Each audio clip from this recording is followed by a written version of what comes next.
let's face reality. A recession is coming that's going to be worse than the last one.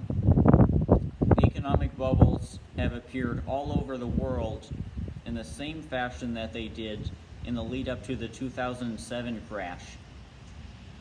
And by the estimates of several experts, which I'll link to in the description below the video, there's around a 50% chance that this downturn is going to happen sometime in the year 2020.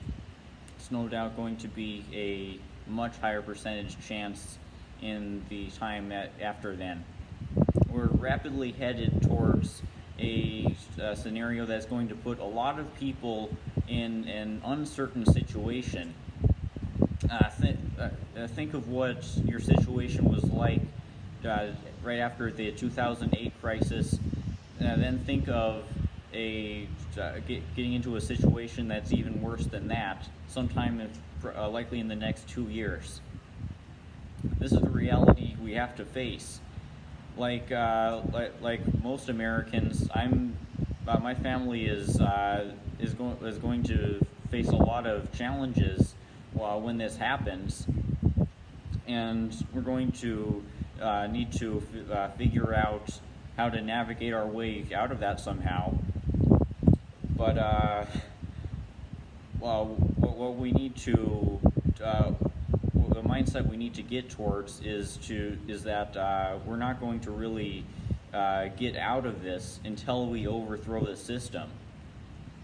Most people are still recovering from the last crash, and I imagine that 10 years down the road, we're still all going to be in a much worse position than now as a result of this upcoming crash.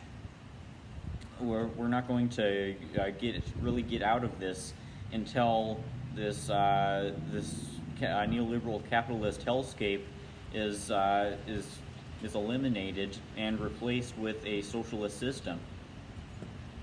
So, aside from all of the damage control that people like us are going to have to do when this crisis hits, in terms of financial management and extra work and scrimping, we're going to need to stay in the mindset, no matter what, of political action.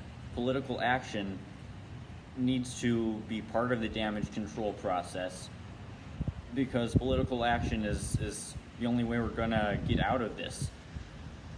And what do I recommend in that regard? I recommend embracing a militant mindset.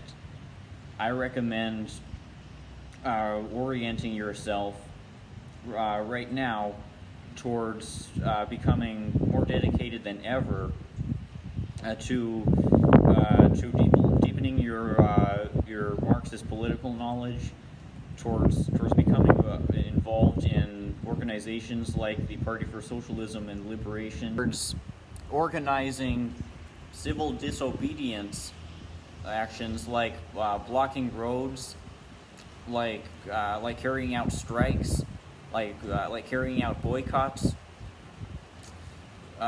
These are the kinds of actions that we're going to need to orient ourselves around if we're going to get ourselves out of this crisis. Because if we carry out these actions, if we build the institutions for proletarian revolt, and if we carry out mass organizing to disrupt the capitalist system, we're going to ignite a mass movement similar to the ones that have appeared in Chile, Ecuador, Iraq, Haiti, and numerous other third world countries this year. The United States is a tinderbox for social unrest. The only reason why Americans haven't gotten out in the streets and rebelled in response to their country's obscene inequality is because the material conditions haven't yet precipitated that kind of unrest. revolts so often begin with a catalyst, a relatively small issue that ignites anger and incites a lot of people to take action.